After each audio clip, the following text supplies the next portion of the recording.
Hi friends, welcome back to మౌనంగా మీ మౌని. అందరూ ఎలా ఉన్నారండి? మేమైతే చాలా బాగున్నాం. మీరందరూ కూడా చాలా ఆనందంగా ఉండాలని కోరుకుంటున్నాను. ముందుగా అందరికీ గుడ్ మార్నింగ్ అండి.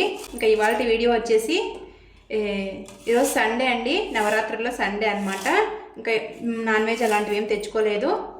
పన్నీర్ బిర్యానీ చేద్దామని చెప్పేసి ఇక్కడ ఆనియన్స్ అయితే కట్ చేసి పెట్టుకుంటున్నాను. అన్ని కూరగాయలన్నీ ఒకటేసారి కట్ చేసుకుంటే మనకు కూడా శ్రమ తగ్గుతుందని చెప్పేసి అన్నీ కడిగి ఇక్కడ గిన్నెలో పెట్టుకుంటాను. అన్నీ ఇలా కూర్చొని ఒక్కటేసారి కట్ చేసుకుంటానండి. మీరందరూ ఏం చేస్తున్నారండి? Sunday specials. ఈరోజు మా ఇంట్లో సండే స్పెషల్ వచ్చేసి పన్నీర్ బిర్యానీ అనమాట. సింపుల్గా చేస్తున్నానండి, ఎక్కువ హెవీగా పెట్టుకోలేదు. మార్నింగ్ టిఫిన్కి వచ్చేసి పూరి అలాగనే చోలే మసాలా కర్రీ చేశాను అనమాట. ఇంకా అవి తినేసారనమాట. ఇప్పుడు చోలే మసాలా కర్రీ అయితే ఉందండి ఇంట్లో. ఇంకా వాటిలోకి నేను ఇప్పుడు పన్నీర్ బిర్యానీ అయితే చేస్తున్నాను. ఇంకా యాజ్ యూజువల్ ఇంకా పెరుగు అయితే ఎప్పటి రోజులాగానే ఉంటుంది. ఇంకా ఓన్లీ ఈరోజు పన్నీర్ బిర్యానీ మాత్రమే చేస్తున్నాను. మార్నింగ్ కూర ఉందని చెప్పేసి. మీలో ఎంతమంది ఇలా కింద కూర్చొని కూరగాయలు కట్ చేసుకుంటారంటే, నేనైతే ఇలా కూరగాయలు అన్నీ ఒకటేసారి పెట్టుకొని కట్ చేసుకుంటూ ఉంటాను. కొంచెం మనకు కూడా శ్రమ తగ్గుతుంది అనిపిస్తూ ఉంటుందండి నాకు ఇలా కట్ చేసుకోవడం వల్ల. ఇల్లంతా కూడా ఎప్పుడు తిరుగుతా చేసుకుంటూ ఉండాలండి. కానీ ఒక్క కూరగాయలు కట్ చేసేటప్పుడు మాత్రం ఇలా కూర్చొని కట్ చేసుకునే అవకాశం ఉంటుందని చెప్పేసి నేను ఇక్కడ కూరగాయలు అనేది అన్నీ వాష్ చేసి ఇలా అన్నీ ఒక గిన్నెలో పెట్టుకొని ఒక ప్లేట్ పెట్టుకొని పెద్ద ప్లేటు అన్నీ ఇలా కట్ చేసుకుని పక్కన పెట్టేసుకుంటాను.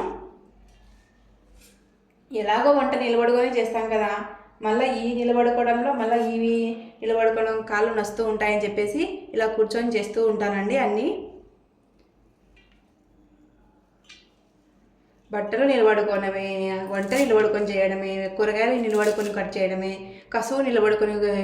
కసువు తోయడమే, బండలు అలకడం కూడా నిలబడుకొని అలుకుతూ ఉంటాం కదా అని చెప్పేసి నేను ఇలా కూరగాయలు మాత్రమే ఇలా కూర్చొని కట్ చేసుకుంటూ ఉంటాను. నిదానంగా నిబ్బరంగా ఆలోచించుకుంటూ. ఏదన్నా ఒకవేళ బోర్ కుట్టిందనుకోండి, ఏదైనా సెల్లులో యూట్యూబ్లో పెట్టుకుంటాను, అది పక్కన ప్లే అవుతూ ఉంటుంది. ఇలా కూరగాయలన్నీ కూడా కట్ చేస్తూ ఉంటాను అనమాట. ఇంకా అన్నీ ఇక్కడ కట్ చేస్తూ ఉన్నాను కూరగాయలన్నిటిని. మీ ఇంట్లో ఈరోజు సండే స్పెషల్ ఏంటో కింద కామెంట్లో చెప్పండి. వీడియో నచ్చితే చిన్న లైక్ ఇచ్చి సపోర్ట్ అయితే ఇవ్వండి అబ్బా. మీరు ఇచ్చే లైక్ సపోర్ట్ వల్ల, మీరు ఇచ్చే కామెంట్ వల్ల నాకు ఇంకా మోర్ వీడియోస్ చేయాలనిపిస్తూ ఉంటుందండి. అందుకోసం చిన్న లైక్ ఇచ్చి సపోర్ట్ అయితే ఇవ్వండి. టమాటాలు రేట్ ఎక్కువైనాయంటే కదండి, నేను అందుకోసమే 2 టమాటాలను అయితే వేస్తూ ఉన్నాను ఇక్కడ. చూడండి, అన్నీ కట్ చేసేసుకున్నాను.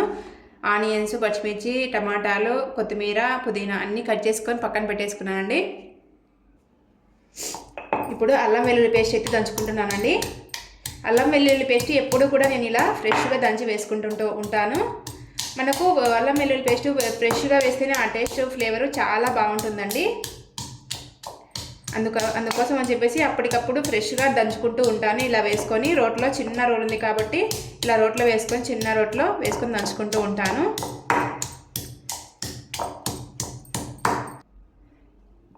చూడండి, అల్లం వెల్లుల్లి పేస్ట్ కూడా దంచేసి పక్కన పెట్టేసుకున్నాను. ఇక్కడ పన్నీర్ అయితే కట్ చేసుకుంటున్నాను. ఈ పన్నీర్ వచ్చేసి తిరుమల పన్నీర్ అయితే తీసుకొచ్చారు మా వారు. ఇది 400 గ్రామ్స్ పన్నీర్ అండి. నేను 4 కప్పుల రైస్కి 400 గ్రామ్స్ పన్నీర్ అయితే యాడ్ చేస్తున్నాను. కొంచెం పన్నీర్ మంచిదే అని చెప్పేసి, పిల్లలకు ఎక్కువగా ఇష్టపడతారని చెప్పేసి కొంచెం ఎక్కువగానే తీసుకురమ్మన్నాను. ముక్కలన్నీ ఇవి జారిపోతూ ఉన్నాయండి. ఇంకా అలానే పట్టుకొని కట్ చేస్తూ ఉన్నాను.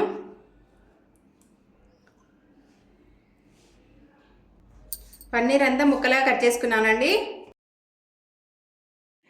కట్ చేసుకున్న పన్నీర్ ముక్కలన్నీ డీప్ ఫ్రై చేస్తున్నానండి. డీప్ ఫ్రై కోసం నేను మార్నింగ్ పూరి చేశాను చెప్పాను కదా, ఆ ప్యాన్ ఉంటే ఆ ప్యాన్లో కొద్దిగా ఆయిల్ వేసేసి అలాగనే కొద్దిగా పసుపు, ఉప్పు, కారం వేసేసి తర్వాత డీప్ ఫ్రై చేస్తున్నాను. కొద్దిగా డీప్ ఫ్రై లాగా అవి ఆ ఉప్పు కారం పట్టేలా వరకు మనం డీప్ ఫ్రై చేసుకుంటే చాలా టేస్టీగా ఉంటుందని చెప్పేసి ఇలా డీప్ ఫ్రై చేస్తున్నాను పన్నీర్ ముక్కలన్నింటినీ. కొద్దిగా ఇలా డీప్ ఫ్రై చేయడం చాలా కష్టం అనిపించిందండి నాకు. ఇంతకుముందు నేను ఉప్పు, కారము, పసుపు అన్నీ పట్టించిన తర్వాత డీప్ ఫ్రై చేశాను, కొద్దిగా వేయించుకున్నాను అనమాట. కానీ ఇలా ప్లెయిన్గా వేసినప్పుడు అవి కొద్దిగా చిరిగినట్లు అలా అనిపించిందండి. మీరు కావాలంటే పసుపు, ఉప్పు, కారం అన్నీ పట్టించిన తర్వాత మనం ఈ కొద్దిగా వేయించుకుంటే మనకు చాలా చాలా బాగుంటుంది. ఇలా డీప్ ఫ్రై చేయడం వల్ల వాటిలో ఉండే వాటర్ అంతా బయటికి వచ్చేసి కొద్దిగా వేగడానికి కష్టం అనిపించిందండి నాకు. మీరు ఎవరైనా చేసుకోవాలనిపిస్తే అన్నీ పట్టించిన తర్వాత డీప్ ఫ్రై చేసుకోండి. తర్వాత నేను అన్నీ డీప్ ఫ్రై చేసుకున్న తర్వాత అదే ప్యాన్లో 2 టేబుల్ స్పూన్ల నెయ్యినైతే యాడ్ చేశానండి. ఆ నెయ్యి వేడయ్యాక మనం మసాలా దినుసులన్నీ వేసుకోవాలి. బిర్యానీ దినుసులు మరాఠీ మొగ్గ, చెక్క, లవంగ, అలాగనే జాపత్రి ఇవన్నీ వేసాను. 2 యాలకులు, బిర్యానీ ఆకు ఇవన్నీ వేసేసుకొని వేయించుకున్న తర్వాత మనం ముందుగా కట్ చేసి పెట్టుకున్నటువంటి ఆనియన్స్ని అయితే వేసుకుంటున్నాను. ఈ ఆనియన్స్ బాగా దోరగా వేగాలండి. అప్పుడు దోరగా వేగినప్పుడు ఆనియన్స్ ఫ్లేవర్ అనేది ఆ బిర్యానీకి పట్టేస్తుంది కాబట్టి దోరగా వేయించుకోవాలి. కొద్దిసేపు వేగంగా మనము ముందుగా కట్ చేసి పెట్టుకున్నటువంటి పచ్చిమిర్చిని అయితే చీలికలను వేసేసానండి. అవి కూడా కొద్దిసేపు వేగిన తర్వాత మనము ముందుగా 2 టమాటాలను కూడా కట్ చేసి పెట్టుకున్నాం కదా, వాటిని కూడా వేసేసుకొని బాగా వేయించుకోవాలండి. టమాటాలు మెత్తగా మగ్గిపోవాలండి. అప్పుడు ఆ బిర్యానీకి ఆ ఫ్లేవర్ పడుతుంది, టమాటా ఫ్లేవర్ అనేది.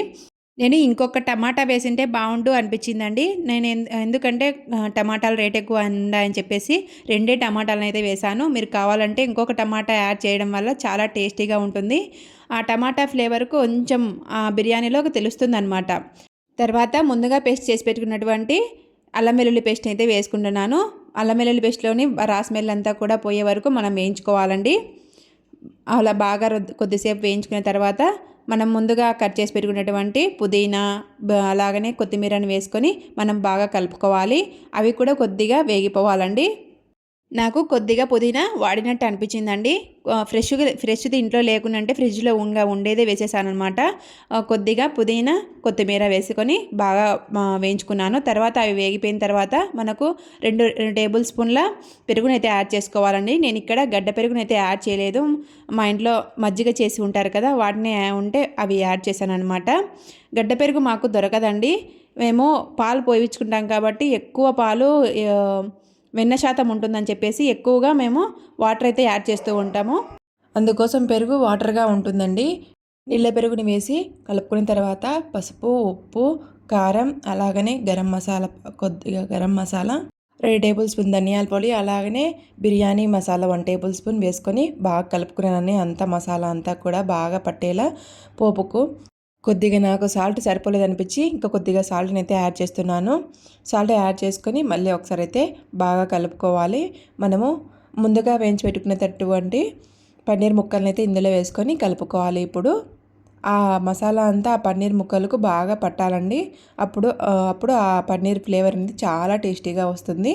ఈ మసాలా అంతా ప్రిపేర్ చేసేటప్పుడు నేను మంటను లో టు మీడియం ఫ్లేమ్లో పెట్టి మాత్రమే చేసుకున్నానండి. లేదంటే అడగంటేస్తాయి అన్నమాట. తర్వాత అంతా కలుపుకున్న తర్వాత ఒక 5 నిమిషాలు మగ్గించుకున్న తర్వాత ఇంకా ముందుగా నానబెట్టుకున్నటువంటి బాస్మతి రైస్ని అయితే వేస్తున్నాను. బాస్మతి రైస్ వేసుకొని ఒకసారి మళ్ళీ బాగా కలుపుకోవాలి. నేను ఇదే ప్యాన్లో ఉడకబెట్టినండి. తర్వాత కుక్కర్లోకి మార్చేసాను అనమాట. ఈ రైస్ని అంతా కూడా చూడండి కుక్కర్లోకి అయితే వేస్తున్నాను. మనకు పట్టదు కదా ఈ ప్యాన్ అనేది, అందుకోసం అని చెప్పేసి కుక్కర్లోకి అయితే మార్చేసాను అనమాట. కుక్కర్లోకి మార్చేసి వాటికి సరిపడా వాటర్ అయితే యాడ్ చేస్తున్నాను. నేను ఇక్కడ 4 గ్లాసుల రైస్ని అయితే తీసుకున్నాను కాబట్టి 8 గ్లాసుల వాటర్ అయితే పోసానండి. చాలా బాగా ఉడుకుతుందనమాట. బాస్మతి రైస్కి ఒక 1.5 గ్లాస్ వేయాలంట, ఒక గ్లాస్కి 1.5 గ్లాస్ వేయాలంట అని చెప్తూ ఉంటారు కదండి. కానీ నేను ఇక్కడ 2 గ్లాసులు అయితే యాడ్ చేశాను. ఆ 2 గ్లాసులు వేయడం వల్ల మనకు రైస్ అనేది చాలా బాగా ఉడుకుతుందండి, మెతువుగా వస్తుందని చెప్పేసి కొద్దిగా ఎక్కువనే వేసానండి. కొద్దిసేపు ఉడుకు పట్టిన తర్వాత చూపించాను కదా, ఒకసారి అయితే మళ్ళీ బాగా కలుపుకున్నాను. ఒక 5 నిమిషాలకు మళ్ళీ మగ్గించుకున్నానండి. 5 నిమిషాలు కలుపుకున్న తర్వాత మగ్గించుకున్న తర్వాత రైస్ అంతా కూడా ఇలా ఉందన్నమాట. నేను చేసింది కొద్దిగా లేటుగా చేశానండి. పిల్లలు అప్పటికే ఇంకా లీగల్గా వెయిట్ చేస్తున్నారనమాట. ఆకలి ఆకలి ఆకలి అని చెప్పేసి పిల్లలు ఇంటి దగ్గరే ఉన్నారని చెప్పేసి కొద్దిగా లేటుగా ప్రిపేర్ చేశానండి. అప్పటికే ఇంకా 2 ఆ టైం అయిందనమాట. 1:30, 2 ఆ టైం అయింది. ఇంకా ఆల్మోస్ట్ ఇంకా బిర్యానీ అనేది రెడీ అయిపోయింది. చాలా టేస్టీగా ఉంది. మీరు ఒకసారి ట్రై చేయండి. వీడియో కంటిన్యూగా అవుతుంది, చూడండి. వెల్కమ్ బ్యాక్ టు మౌనంగా మీ మౌని. ఇప్పుడు నేను చూపించేటి శారీస్ అండి. అత్తవి పాలు కుట్టడానికి చెరువులు కుట్టడానికి అయితే తీసుకొని వచ్చిందనమాట. శారీ ఎలా ఉంది చెప్పండి. శారీ అంతా కూడా ఇలా ఉంటుందండి. కింద పెద్ద బార్డర్ అయితే వచ్చిందనమాట. ఇక్కడ చూడండి, ఇది పెద్ద బార్డర్ ఇవే వచ్చింది. వీటికి పాలు అయితే కుట్టేశానండి. అటు సైడ్ ఇటు సైడ్ అంచులు కూడా కుట్టేశాను. పాలంతా కూడా నీట్గా కుట్టేశానండి. ఇంకా ఫోల్డింగ్ చేయాలన్నమాట శారీ అంతా కూడా. చూడండి బార్డర్ అంతా ఇది ఇట్లా వచ్చింది. ఇంకా కొంగు వచ్చేసి ఇదనమాట. కొంగు కూడా చెరువులు కొట్టేశాను. నీట్గా ఉందన్నమాట. శారీ లుక్ ఎలా ఉంది, కాస్ట్ ఎంత పడిందో చెప్పండి. మీకు కొంచెం ఐడియా ఉంటుంది కదా శారీస్ మీద. శారీ అంతా ఇదో ఇలా ఉంటుంది.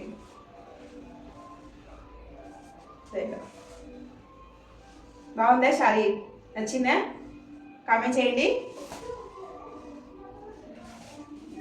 వీడియో చూసిన వాళ్ళు ఒక చిన్న లైక్ ఇచ్చి సపోర్ట్ అయితే ఇవ్వండి. ఇంకా ఈ శారీ అయితే కుట్టేశాను. వీటిని ఫోల్డింగ్ అయితే చేయాలన్నమాట. ఇంకా 2 శారీస్ ఉన్నాయండి, అవి కూడా కుట్టేయాలి. ఇదొక శారీ అనమాట. ఇదొక శారీసి ఇంక దీనికి పాలు కుట్టాలి. ఈ శారీ వచ్చేసి ఇట్లా చిన్న బార్డర్ పైకి, పెద్ద బార్డర్ ఏమో కిందికి అనమాట. ఇది ఇట్లా, ఇది కట్టు జరుగు ఇదనమాట. కింద బార్డర్ వచ్చేసి కొద్దిగా వచ్చింది. ఇంకా శారీ అంతా కూడా ఇంతే అండి. ఈ చీర వచ్చేసి, ఈ చీర వచ్చేసి శారీ అంతా కూడా ఇంతే ఇలాగే వచ్చింది. ఇంకా కొంగు అంటే ఏమీ సపరేట్గా రాలేదు వీటికి. ఈ శారీ కాస్ట్ ఎంతనో చెప్పండి. శారీ అంతా ఇలా ఉంటుంది అనమాట లుక్. బాగుందా శారీ? ఇలా ఉంటుంది శారీ లుక్. ఇంకా వీటికి పాలు కుట్టాలి. ఇంకొక శారీ అంటే చూపిస్తాను చూడండి. ఇది ఒక శారీ అండి. ముందు 2 చూపించాను కదా, వాటితో పాటు ఈ శారీ తీసుకుందనమాట. ఈ శారీ చాలా చాలా బాగుందండి. పీచ్ కలరు, మెంతి కలరు బార్డర్ అయితే వచ్చింది ఇంత పెద్దగా. ఇది పికాక్ డిజైన్ లాగా వచ్చిందండి. కొంచెం కలంకారీ మోడల్, అక్కడక్కడ ఇలా కలంకారీ ఇదంతా కూడా ఉందన్నమాట. చాలా చాలా బాగా నచ్చింది అనమాట ఈ శారీ నాకు. ఇంకా శారీ అంతా ఇలానే ఉంటుందండి. ఇంకా శారీ అంతా ఇలానే ఉంటుంది. పెద్ద బార్డర్ అయితే వచ్చింది. ఇలా అయితే వచ్చింది అనమాట. చాలా చాలా బాగుంది కదా.